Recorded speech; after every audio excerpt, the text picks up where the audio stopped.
Salut à tous, on se retrouve aujourd'hui donc pour une petite astuce sous Android. Celle-ci s'applique donc à partir de la version Jelly Bean 4.1.2, donc également sur KitKat et Lollipop, la dernière version d'Android.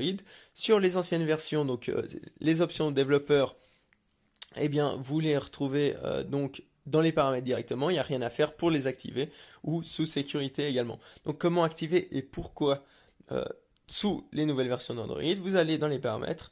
Vous allez sous à propos du téléphone, sous numéro du build, vous cliquez 7 fois sur le numéro du build, ça va activer, comme vous le voyez, c'est écrit, vous avez activé les paramètres de développement. Maintenant, où se trouvent ces paramètres de développement? Vous revenez, voilà, et vous vous retrouvez dans les paramètres système de nouveau, et il y a une nouvelle option qui s'affiche, c'est celle-ci.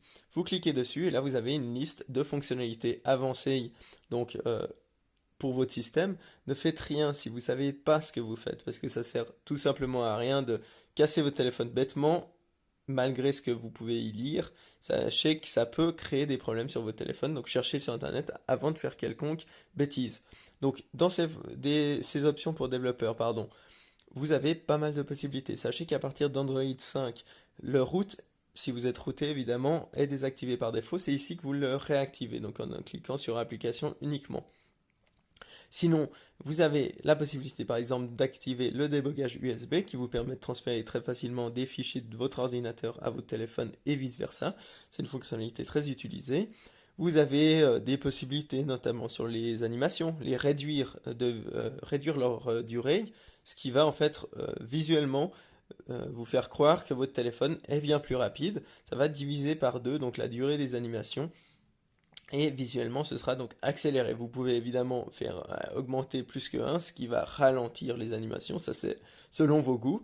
Sinon, il y a tout ce qui est donc gestion du GPU, du CPU, etc. Vous avez la possibilité, par exemple, regardez, je clique dessus et là vous voyez en fait l'utilisation du CPU là-haut sur votre écran. Vous avez donc toutes les informations concernant son utilisation. En gros, c'est à peu près tout ce qu'on peut faire ici. Après, vous avez donc de très nombreuses fonctionnalités très avancées, je dirais, pour un utilisateur débutant. Mais donc ne faites rien bêtement, mais vous pouvez explorer ça et tester un peu en fonction de ce que vous trouvez sur Internet.